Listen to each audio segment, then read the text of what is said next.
স্বাগত জানাচ্ছি বিশ্ব সংবাদে। চলুন দেখে আসি আজকের গুরুত্বপূর্ণ হেডলাইনগুলি। পরিবারের সম্মান রক্ষার্থে ট্রাম্পের ঘুষ।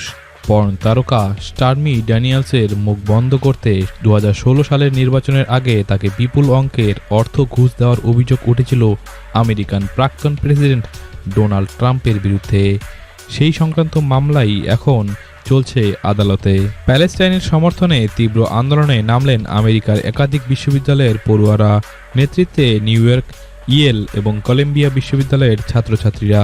বিক্ষোভ ঠেকাতে কোথাও ক্লাসে আসতে বারণ করা হলো পড়ুয়াদের, আবার কোথাও গ্রেপ্তার করা হলো শতাধিক পড়ুয়া আন্দোলনকারীদের। রাশিয়া ইউক্রেন যুদ্ধ নিয়ে বিশ্বজুড়ে উত্তেজনা এখন তুঙ্গে। ইউক্রেনের খার্কিভে বিস্ফোরণের শব্দ শোনা গিয়েছে বলে জানা গিয়েছে। বিমান বাহিনী এই অঞ্চলে ক্ষেপণাস্ত্র হুমকির খবর দিয়েছে। খার্কিভের মেয়র শহরে বিস্ফোরণের বিষয়টি নিশ্চিত করেছেন। নির্বাচনে জিতে চীনের জন্য বড় সিদ্ধান্ত মালদ্বীপের প্রেসিডেন্ট মইজুর। ফুলে ফেঁপে উঠবে বেজিং, পাল্টাতে পারে মালদ্বীপের সংবিধানও, এমনটাই দাবি করছে বিশেষজ্ঞ মহল। বিশ্বজুড়ে চলছে যুদ্ধের আতঙ্ক। এই সময় সামরিক ব্যয়ে বিশ্বের তালিকায় চতুর্থ স্থানে উঠে এসেছে ভারত। প্রথম স্থানে আমেরিকা, তারপর চীন, তারপর রাশিয়া, তারপরের স্থানই ভারত। বাংলাদেশে 4 মে থেকে ভাড়া বাড়ছে রেলে। রাজস্ব ঘাটতি পূরণের জন্যই এই অপ্রিয় সিদ্ধান্ত নিয়েছে বাংলাদেশ সরকার। ভূমিকম্পে 9 মিনিটে 5 বার কেঁপে উঠল তাইওয়ান। মৃত্যু ঘটেছে 14 জনের। চীন সোশ্যাল মিডিয়া অ্যাপ টিকটক আমেরিকায় পুরোপুরি নিষিদ্ধ করার পথে আরও এক ধাপ এগোলো মার্কিন সেনেট। আমেরিকার কংগ্রেসে পাশ হলো টিকটক নিষিদ্ধ করার বিলটি। ব্যাপকভাবে মানবাধিকার লঙ্ঘন হয়েছে। ভারতের মণিপুর রাজ্য নিয়ে এরকমটাই রিপোর্ট দিল আমেরিকা। 6 দশকে এই প্রথম ভয়াবহ বন্যার কবলে বিশ্বের ম্যানুফ্যাকচারিং হাব চীন। টানা ভারী বৃষ্টির জেরে বিপর্যস্ত চীন। চীনের দক্ষিণাঞ্চলীয় প্রদেশ গুয়াংডং তার আশপাশ অঞ্চলে বন্যা পরিস্থিতি ভয়ঙ্কর রূপ নিয়েছে।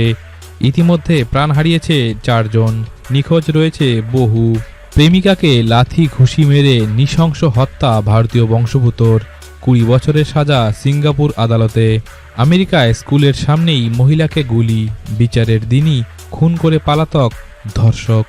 ব্রিটেনের প্রধানমন্ত্রী ঋষি সুনক ঘোষণা করেছেন যে অবৈধ অনুপ্রবেশকারীদের আগামী কয়েক সপ্তাহের মধ্যে যুক্তরাজ্য থেকে বিতাড়িত করা হবে। যুক্তরাজ্যের সংসদে বিল পাশ করা হয়েছে। মর্মান্তিক দুর্ঘটনা ঘটল মালয়েশিয়ায়। ট্রেনিং চলাকালীন মাঝ আকাশে 2 হেলিকপ্টারের মুখোমুখি সংঘর্ষে মৃত্যু ঘটল 10 জনের।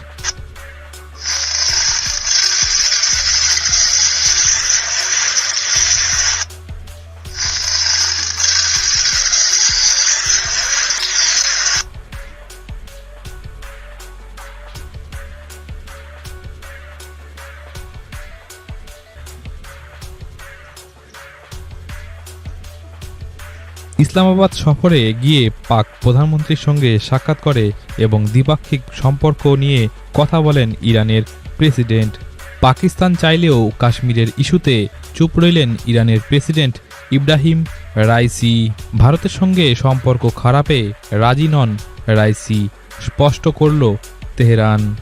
আগ্নেয়গিরির সামনে দাঁড়িয়ে সেলফি তুলতে গিয়ে প্রাণ হারালেন এক মহিলা। শুনতে অবাক লাগলেও এমন ঘটনাই ঘটেছে ইন্দোনেশিয়ায়, যেখানে চীনের এক মহিলা ইন্দোনেশিয়ার ব্লু ফায়ার নামের একটি আগ্নেয়গিরির সামনে দাঁড়িয়ে সেলফি তুলতে গিয়ে এই মৃত্যুটি তার ঘটেছে। বিশ্বের প্রতিদিনের গুরুত্বপূর্ণ খবরের হেডলাইন্স দেখতে সাবস্ক্রাইব করুন বিশ্ব সংবাদ এবং শেয়ার করুন প্রিয়জনদের সাথে। ধন্যবাদ।